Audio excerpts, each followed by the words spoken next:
วิธีให้เด็กวัยหัดเดินของเราเนี่ยเชื่อฟังโดยไม่ต้องลงโทษจะเลี้ยงดูลูกบุตรหลานเนี่ยช่วงเวลาที่ลำบากที่สุดก็เห็นจะเป็นช่วงเด็กวัยหัดเดินกับช่วงที่เขาเป็นวัยรุ่นนะครับเพราะลูกเราเหมือนผ้าขาวกำลังเรียนรู้สิ่งต่างๆรอบตัวเขาพ่อแม่ผู้ปกครองคือตัวอย่างชีวิตที่ลูกจะจดจำไปในอนาคตสวัสดีครับผมสมบัติขจรชัยกุลวันนี้มีเรื่องจะนำมาเล่าสู่กันฟังหัวข้อวิธีให้เด็กวัยหัดเดินของเราเชื่อฟังโดยไม่ต้องลงโทษเป็นบทความถอดยอดจากเว็บไซต์ Life as Mama จากเรื่อง How to get your toddler to listen without punishment ผมจะนำมาแปลโดยจะสรุปให้สั้นๆและง่ายที่สุดแบบภาษาบ้านๆนะครับขอกำลังใจให้ผู้จัดทำด้วยการกดไลค์กดแชร์แล้วก็กดติดตามนะครับรูปกระดิ่งจะเลี้ยงดูลูกบุตรหลานเนี่ยช่วงเวลาที่ลำบากที่สุดก็เห็นจะเป็นช่วงเด็กวัยหัดเดินกับช่วงที่เขาเป็นวัยรุ่นนะครับช่วงเด็กที่กำลังหัดเดินเป็นช่วงเวลาที่เขาเพิ่งจะรับรู้และพยายามศึกษาเรื่องสภาพสิ่งแวดล้อมรอบตัวเขาอยู่บางครั้งเขาก็ทำผิดเพราะเขาไม่เข้าใจฉะนั้นช่วงนี้เป็นช่วงที่วันนี้เราจะคุยกันครับรุ่นพ่อแม่เราอย่างนี้นะครับจะใช้วิธีการเข้มงวดบางครั้งก็ตีบางครั้งก็ลงโทษด้วยความรุนแรงแต่สมัยนี้ไม่ครับสมัยนี้ก็จะมีวิธีการมีบทความมีอะไรให้เราได้ศึกษาหนึ่งเขาบอกว่าใช้วิธีสื่อสารกับลูกให้ลูกเข้าใจมันเป็นยังไงเขาบอกอย่างนี้ครับเขาบอกว่าเราเนี่ยต้องสื่อสารหรือเราต้องเจรจาต่อรองกับลูกหลานของเราก่อนว่าสิ่งไหนที่เขาทำได้สิ่งไหนที่เขาทำไม่ได้สิ่งไหนที่มันดีสิ่งไหนที่มันไม่ดีหากว่าสิ่งที่มันไม่ดีแล้วเขาก็จะต้องกำหนดบทลงโทษให้ชัดเจนและการลงโทษนี่ก็อาจจะเป็นโทษที่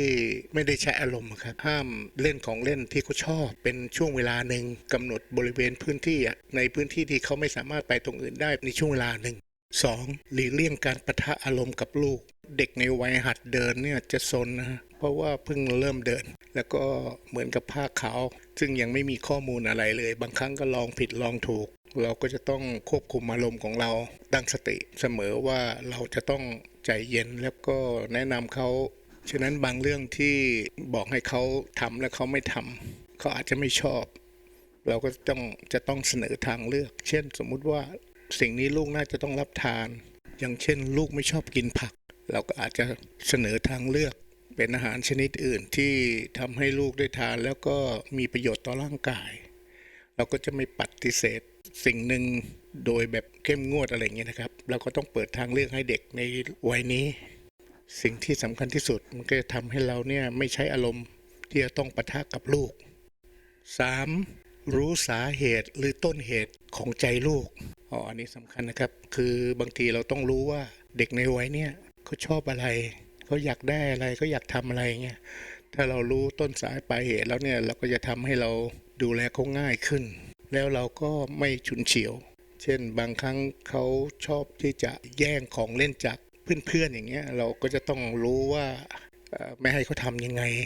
หรือเราจะต้องรู้ว่าจะต้องมีทางเลือกยังไงหรือมันเป็นสิ่งที่มันลูกทำไม่ได้มันไม่ดีเพราะมันไม่ใช่ของเราหรือแม้กระทั่งทำร้ายเด็กเพื่อนๆในรุ่นเดียวกันอย่างเงี้ยเราก็ต้องบอกว่าถ้าลูกทำอีกลูกจะต้องถูกลงโทษอะไรเงี้ยครับคือจะต้องสื่อสารให้เขารู้ชัดเจนไม่ใช่ปล่อยไป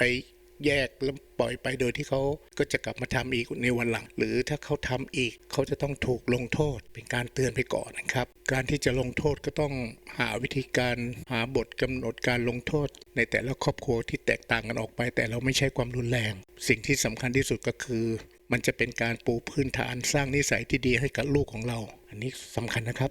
ข้อ4ส่งเสริมพฤติกรรมเชิงบวกของลูกโดยการเอ่ยปากชม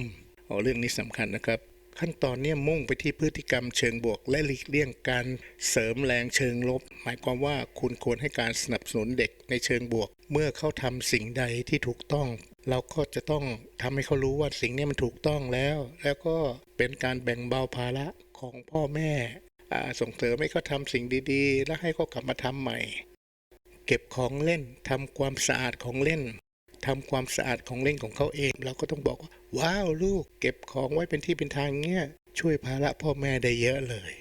หรือแม้กระทั่งนำห่อขนมไปทิ้งถังขยะหรือล้างมือก่อนหรือหลังทานขนมหรือทานอาหารเนี่ยเราก็ต้องกล่าวชมเพื่อให้เขารู้ว่าสิ่งนี้มันเป็นสิ่งที่เขาควรจะต้องทำต่อเนื่องไปเป็นการส่งเสริมพฤติกรรมเชิงบวกให้เขาครับ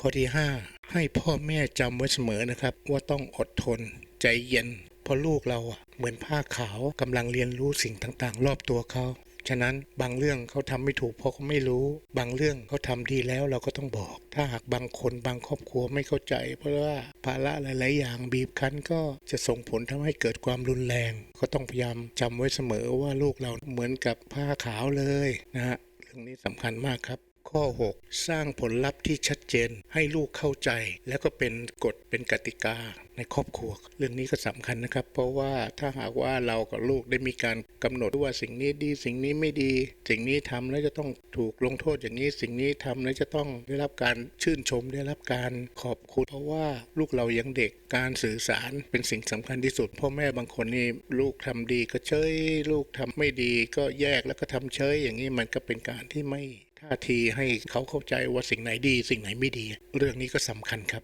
ข้อ7ข้อนี้สำคัญมากเลยนะพ่อแม่ผู้ปกครองคือตัวอย่างชีวิตที่ลูกจะจดจำไปในอนาคตฉะนั้นเทคนิคสำคัญง่ายๆที่สุดที่คุณจะเลี้ยงลูกให้ได้ดีที่คุณจะทำให้ลูกคุณเติบใหญ่อยู่ในสภาพสังคมที่ดีนั่นก็คือตัวคุณเองจะต้องเป็นตัวอย่างให้เขาเรื่องนี้เขาจะจำไปทั้งชีวิตไปตลอดชั่วชีวิตเขาเลยและบางครั้งเขาจะซึมซับไปในที่สุดแล้วก็รับพฤติกรรมแบบนั้นเข้าไปอยู่ในตัวตนโดยที่เขาไม่รู้ตัวครับฉะนั้นพ่อแม่จะทำอะไรก็ต้องคำนึงว่าลูกเราเนี่ยจะต้องเอาเป็นแบบอย่างก็เป็นไงครับอย่างน้อยที่สุดก็หวังว่าคลิปนี้ก็จะเป็นประโยชน์ได้ไม่มากก็น้อยขอขอบคุณทุกท่านที่รับฟังมาถึงตอนนี้นะครับแล้วก็อย่าลืมกดไลค์กดแชร์พบกันใหม่โอกาสหน้าสวัสดีครับ